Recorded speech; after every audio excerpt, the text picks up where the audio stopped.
સમાચારમાં આગળ વાત કરીએ જામ ખંપાળિયાની તો દેડિયાપાડાના ધારાસભ્ય ચૈતર વસાવા સામે નોંધાયેલા ગુનામાં 7 વર્ષની સજા ફટકારવાના વિરોધમાં આજે જામ ખંપાળિયા શહેરમાં આમ આદમી પાર્ટીના કાર્યકરોએ ઉગ્ર વિરોધ નોંધાવ્યો હતો। જોધપુર ગેટથી નગરની ગેટ સુધી પદયાત્રા કરી સૂત્રોચ્ચાર કરીને કાર્યકરોએ સરકાર સામે રોષ વ્યક્ત કર્યો હતો। દેડિયાપાડાના ધારાસભ્ય ચૈતર વસાવા સામે ખોટો ગુનો નોંધવામાં આવ્યો હોવાનો આક્ષેપ કરતા કાર્યકરોએ પદયાત્રા યોજીને સરકાર વિરુદ્ધ જોરદાર સૂત્રોચ્ચાર કર્યા હતા। તેમજ નગર ગેટ જઈને સૂત્રોચ્ચાર કરી ચક્કાજામ પણ કર્યું હતું। પ્રદર્શન દરમિયાન કાર્યકરોએ જણાવ્યું હતું કે ચૈતર વસાવાને રાજકીય દ્વેષભાવના હેઠળ ફસાવવામાં આવ્યા છે અને તેમના વિરુદ્ધ થયેલી કાર્યવાહી અન્યાયપૂર્ણ છે। તેમણે સમગ્ર મામલે નિષ્પક્ષ તપાસ કરવાની અને ચૈતર વસાવાને ન્યાય આપવાની માંગ કરી હતી। આ દરમિયાન કાર્યકરોએ સરકાર વિરોધી બેનરો અને પ્લેકાર્ડ સાથે વિરોધ પ્રદર્શન પણ કર્યું હતું।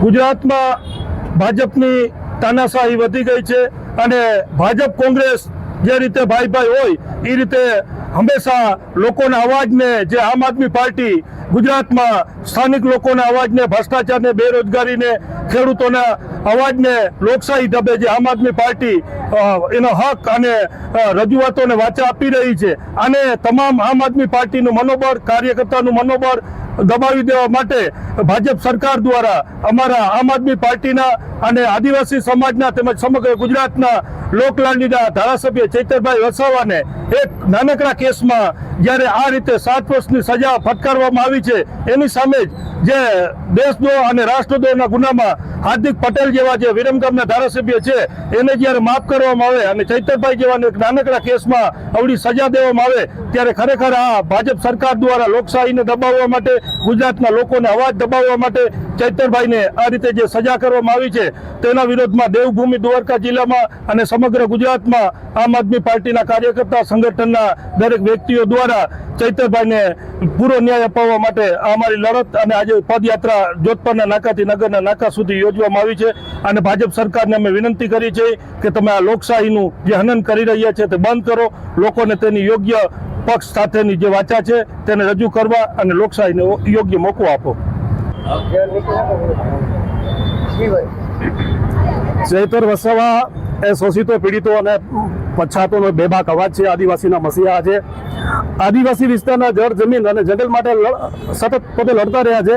આદિવાસી યુવાનોને પોતાનો હક અને અધિકાર માટે જાગૃત કરવા અને પ્રયાસો કર્યા છે અને એનાથી ભ્રષ્ટ ભાજપના પેટમાં તેલ રડાયું છે। ભાજપે એક વનકર્મી ઉપર હુમલો કરવાના એક બનાવટી કેસની અંદર એને જે 7 વર્ષની સજા આપી છે અને એક નાના એવા કાચના ગ્લાસના પ્યાલાનો બનાવટી કેસ ઉભો કરીને 307 જેવી ગંભીર કલમો ઉમેરી અને મનોબળ તોડવાનો પ્રયાસ કર્યો હતો, પણ પોતે ડગ્યા નથી અને ડર્યા નહોતા। હમણાં છેલ્લા સ્થાનિક સ્વરાજની ચૂંટણીમાં જબરદસ્ત પ્રદર્શન કરી અને એને ભાજપના વિસ્તારની અંદર સુકડા સાફ કરી નાખ્યા ભાજપના, એટલે ભાજપે ટૂંકા ગાળામાં ટ્રાયલ ચલાવી અને 7 વર્ષની જે સજા આપી છે અમારો એની સામે વિરોધ છે।